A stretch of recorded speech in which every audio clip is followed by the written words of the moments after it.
Hello and welcome to this week's episode of Law Weekly, where we have conversations on issues of rights and the law.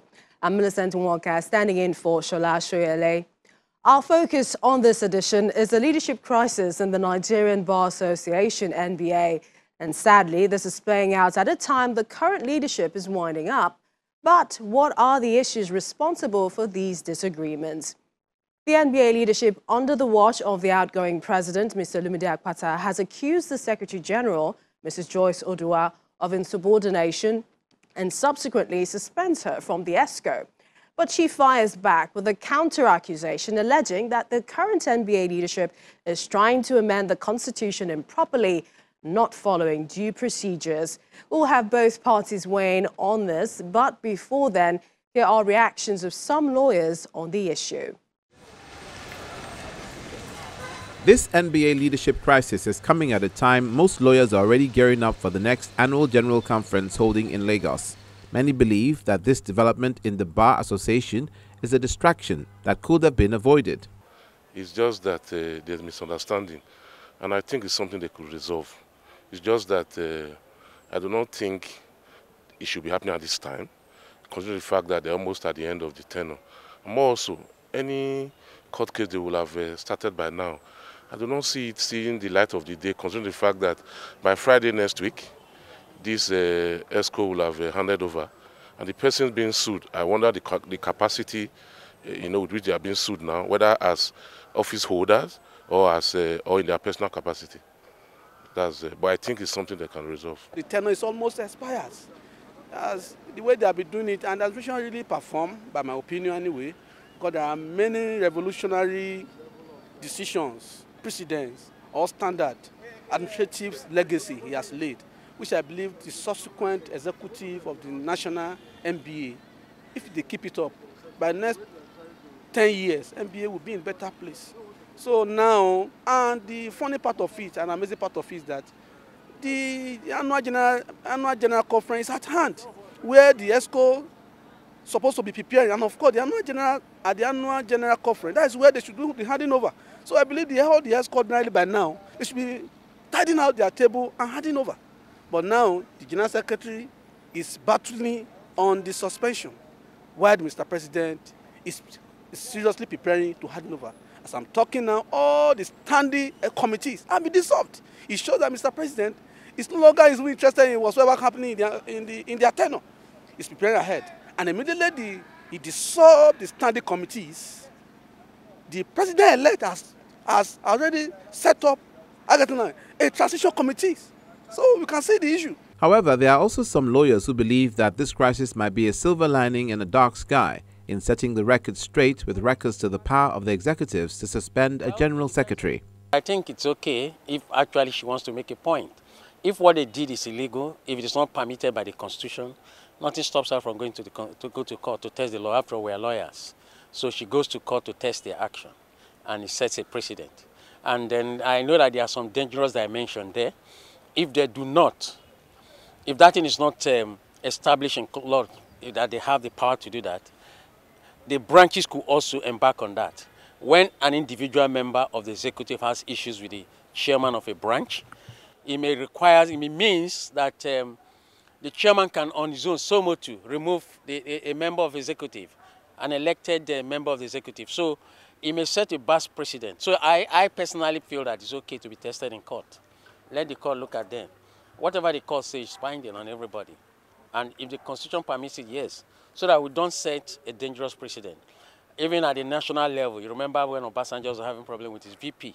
It has to be tested in court that you cannot. There are certain things you can't do to her. Both of you are elected. So I think that's my own view. It's okay that it's in court. Well, government is a continuum. Whether he's there or not is a precedent that we're looking at. Whether he's going to leave tomorrow or not, we want to look at the law, want to test the law. So at the end of the day, it's not for him as an individual. It's not for Akpata. It's for the NBA. So it will be there. It may leave him, definitely, I know. Because by the time she finish all the processes and a date is given, Akpata would have left office. So it's okay. Not minding this position, other lawyers believe that the Secretary General's office by Constitution is supposed to complement the functions of the President and not to override it. The Nigerian Bar Association is made up of executive committee. So if one out of them is having issue with all of them, then that one should be checkmated. That's the way I feel. I do not think that one person should be having issue with everybody. I mean, let's leave the president out of it. What of the other ESCO member? I don't think it's right. I think it is the right time that we begin to act as a team player. You know, yes, there might be one or few things that might have been done, either rightly or wrongly. But that's why we are there, to interplay, But I do not think that it is right for the General Secretary to isolate herself and begin to act as if she also constitutes an ESCO to herself. The president is the chief, executive of that ESCO, and it has all other officers. You have the vice president, 1, 2, and 3, before you get to the general secretary. So I think, I understand she has gone to court now. So, well, without prejudice to her case, I do not think it's right. I think it is time for people to begin to understand that any system you find yourself, you must be able to work within that system. There must be hierarchy of authority. You cannot be competing hierarchy of authority with the president of NBA. No. There should be hierarchy of authority. Offices, there are hierarchies.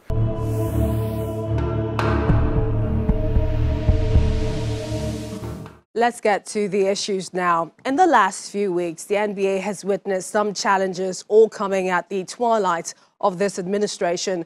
First came the face-off between the NBA leadership and the chairman of the body of benchers, Chief Wole Olanipekun, over a female lawyer, Ms. Adekunbi Ogunde, a partner at Wole Olanipekun Co-Chambers, who solicited a brief from Saipem Contracting Nigeria Limited, which already engaged a law firm of Henry Ajimogobia, senior advocate of Nigeria. The NBA deemed the action a violation of law practice. Another challenge is the NBA leadership crisis, which has pitched the Secretary General Joyce Odua against the NBA President Olumide Akpata. The first Vice President NBA, Mr. John Aikpepe Martin, speaks virtually on behalf of the NBA leadership, giving reasons for the suspension of Mrs. Joyce Odua, the General Secretary. There's no problem between the President and our General Secretary. With the issue we're having issues of indiscipline and subordination, and issues of misconduct between the National Executive Committee and the General Secretary. So it's not a personalized issue. My position is the position of the national officers, otherwise also called the National Executive Committee of the Nigerian Bar Association. My position is the position of the collective decision and position of all the members of the National Executive Committee of the Nigerian Bar Association. There's no personal opinion herein.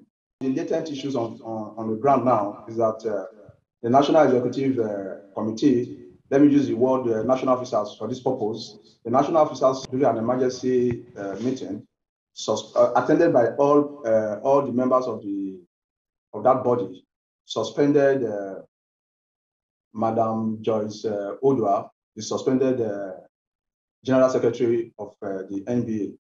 And that was based on the fact that, having reviewed all the issues that were outstanding, because when the meeting commenced, the President, Mr. Olumide Akpata, recused himself on the ground that the way the issue was going from, it was as if the General Secretary was making the world believe that it was a problem between himself and the General Secretary, that it was appropriate, therefore, to step aside, and therefore gave me the reins of to chair the meeting in accordance with the constitution of the Nigerian Bar Association.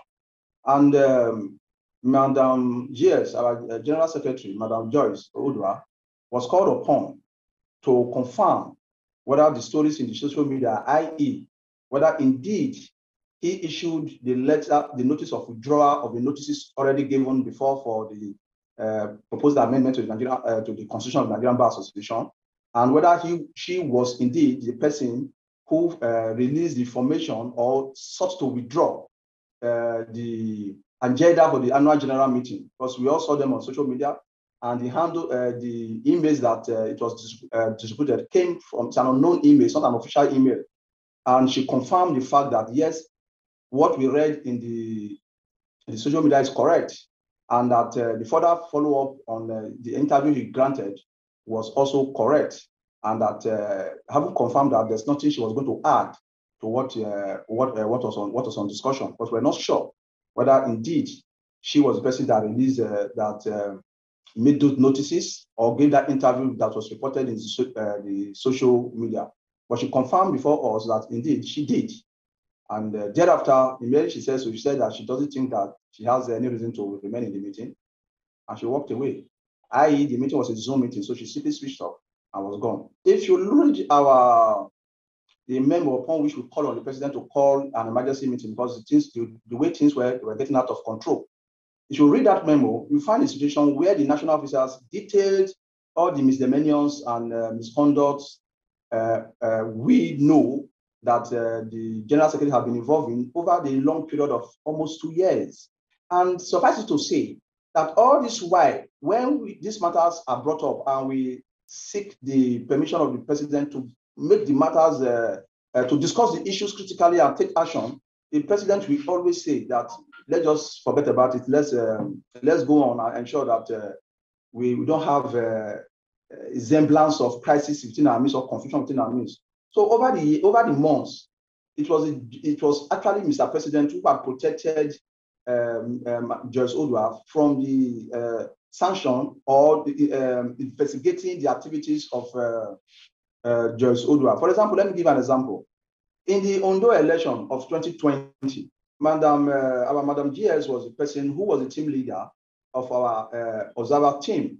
And after some few days, we had complaints from some civil societies and some other persons to say that during the course of the election, that our members of our observers team to that Ondo election were in the home of Rotimi Akeredolu SCN, who was a contestant in that particular election. And you will recall, it must be noted that observer teams are supposed to be totally neutral and had no reason whatsoever to have been in the home of a candidate during the election. And Mr. President sent her a query to say, what happened? She didn't respond. A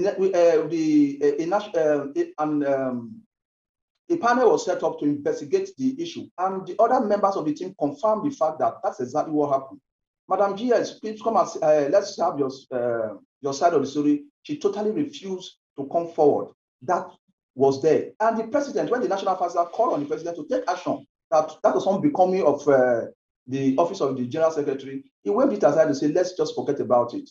I can go on and on and on and recount severally. So on this particular stage, the issue here is beyond just a misconduct that can be waived, because he has the capacity to turn the association into a nose drive. And we're not ready to stomach or countenance such a situation at this critical time of the life of the association. When I say critical time, what do you mean? What do I mean? This is a transition period. We have just done an election, and we must hand over to the next administration on Friday next week. And any attempt to scuttle that transition will result in what will now be termed as a crisis in Nigerian Bar Association.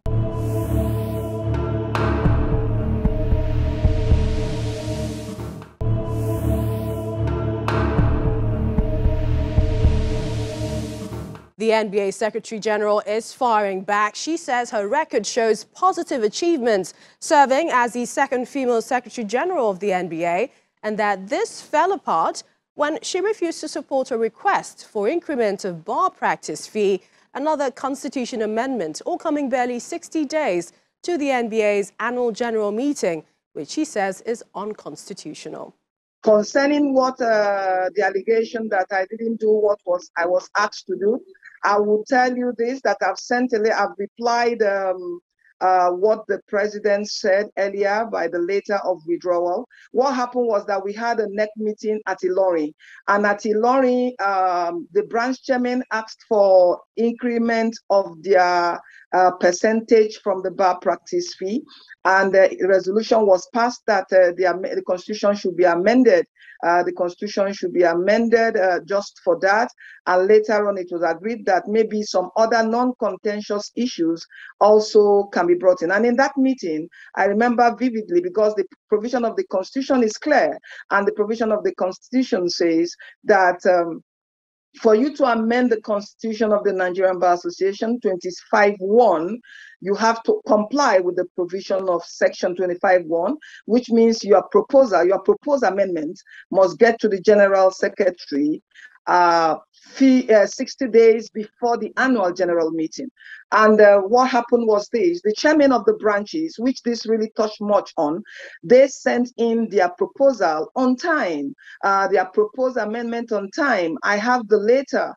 Their letter is dated 11th of June, but was received at the Secretariat on the 14th of June, which means they came within the window of 60 days, because our annual general meeting is actually on the 25th of August. And then the Constitution Review Committee were supposed to also send theirs within that window. But unfortunately, they sent theirs on the 26th of July. And when they sent that, before this time, I've been telling them that they are out of time. They're out of time. I even told them that they are out of time. There was this next meeting ESCO meeting we had. Then I was in Tanzania. I told them that they were out of time. I told the ESCO that they were, but they were coming up with different excuses. It can be squeezed in. Let's squeeze it in. We can squeeze it in. Will anybody know? And things like that. I said no. People don't need to know. What about if people now ask me, please send the memo or the email or the letter that they sent to you? Let's see. What will I say? I stand for one thing. I stand for integrity, and I have to follow that no matter what happens. And that was when I didn't send that. I had to send the one that complied with time. I didn't touch what they sent. I had to comply with what was, I had to send what complied with time. And that was what I sent. The next thing the president did, they had a meeting. He wanted to call for a meeting. I told him that the meeting is me that needs to call for the meeting. Since I'm around, he now said the assistant secretary should call for the meeting. The next thing, the assistant secretary should send out the other proposed amendment, which they sent on the 28th. I'm not insubordinate to the ESCO or the MBA. I'm there to serve the MBA. I was elected to serve the MBA, and that is what I'm doing, and I'm going to do it right. So they now sent out the other one that did not meet with time. And even all the members of the NBA, they said, no, this is wrong. You know, they used to live under this illusion that the president, there's a provision in the Constitution that the president has the power to assign other duties to officers to do. But they forget that the Constitution has already given some offices their positions to handle. And with that, you cannot assign those duties to any other person because it's a constitutional provision. The vice president, the first vice president, and all the others, I know that they are not happy with me. Why are they not happy with me?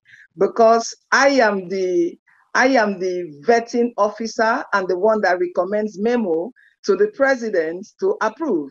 And most of the time when they send in their memos and it's high, I don't approve.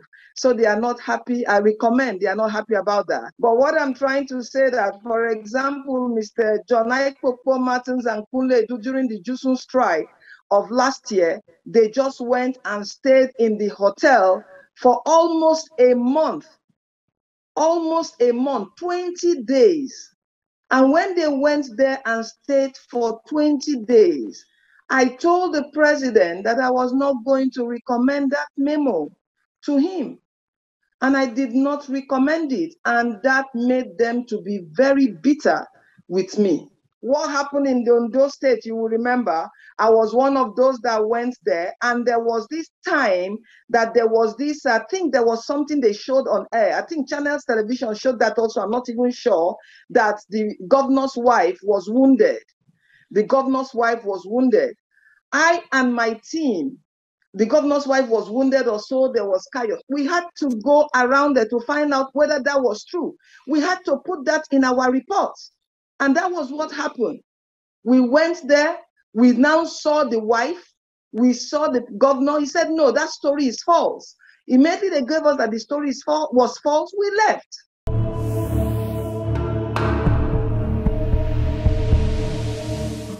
And courts are still on recess for the annual long vacation for the year 2022. The vacation, which started July 25, is expected to end on Friday, September 16. However, during the vacation, only the core stations, namely Abuja, Lagos and Port Harcourt, will remain functional, and the litigating public are free to approach only these courts. Only judges designated to entertain emergency cases are permitted to sit during the period. Meanwhile, here are a few cases we monitored this week. A former Chief of Army Staff, retired Lieutenant General Tukur Buratai, and his Nigerian Air Force counterpart, retired Air Marshal Sadiq Baba Abubakar, will likely face criminal charges at the International Criminal Court over alleged human rights abuses and extrajudicial killings during their time as security chiefs. According to the Africa Center for Human Rights, an extensive investigation has been conducted on the two former military chiefs, and the center has garnered ample evidence in a 500-page document to indict the former service chiefs at the ICC in The Hague, Netherlands. There has been provision of sufficient evidence that revealed the involvement of these two chiefs in the infringement of human rights as stipulated in the Constitution. The 5 years, 6 months tenure of Buratai and Abubakar was allegedly characterized by rights abuses and extrajudicial killings of Nigerians by soldiers. Speaking for the African Center, Dr. Efuria Tefuri catalogued on Tuesday that the alleged atrocities under the two former service chiefs will be tendered at the ICC. On July 27, Inibehi Effiong was sent to prison by Akwa Ibom State Chief Judge Ekaete Obot after the lawyer supposedly protested against the presence of armed policemen in court. The human rights lawyer was in court to defend Leo Ekpenyong, a lawyer in a libel suit filed by Udom Emmanuel, governor of Akwa Ibom State, when he was sent to prison for alleged contempt of court. The imprisoned human rights lawyer Inibehi Effiong has sued the Chief Judge of Akwa Ibom State, Ekaete Obot, over her refusal to furnish him with his conviction order and copies of court proceedings despite repeated applications. The lawyer on Monday, 15th of August, filed a suit at the Federal High Court in Uyo, praying the court to direct Justice Obot to furnish him with a copy of the 27th of July judgment. Mr. Effiong also urged the court to declare as illegal and unconstitutional the judge's refusal to release the conviction order, as it violates Section 36, subsection 7 of the 1999 Constitution as amended. The counsel to the plaintiff, Senior Advocate of Nigeria, Femi Falana, said Mr. Effiong is entitled to a copy of the judgment within 7 days of the conclusion of the case. A federal high court sitting in Abuja, presided over by Justice Ahmed Mohammed, sitting as a vacation judge, has declined to grant the interim order sought by the suspended General Secretary of the Nigerian Bar Association, Mrs. Joyce Oduwa, seeking to restrain the acting General Secretary of the association from performing the duties of the General Secretary following her suspension. The plaintiff is also seeking an order restraining the NBA from acting or relying on the resolution reached by the National Executive Committee, and an order directing the Inspector General of Police to assist her in the discharge of her duties as General Secretary. The court, however, ordered that the respondents be put on notice and adjourn the suit to the 23rd of August 2022 for hearing.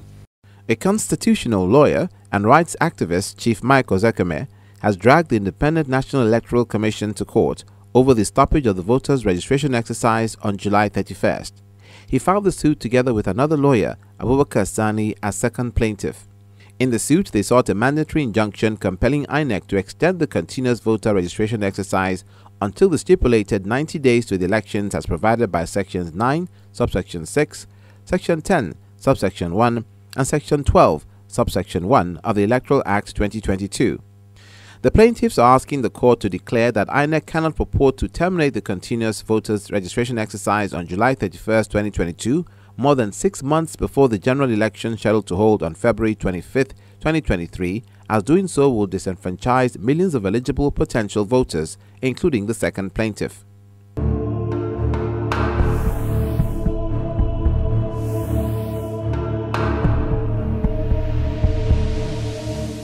We wish the judges a well-deserved rest as they prepare for the challenges of the new legal year. That's the program this week. Please feel free to share your thoughts on any of the content we featured today. If you missed any part of it, you can find the video and past episodes on our YouTube channel. I'm Millicent Walker. Thank you for watching.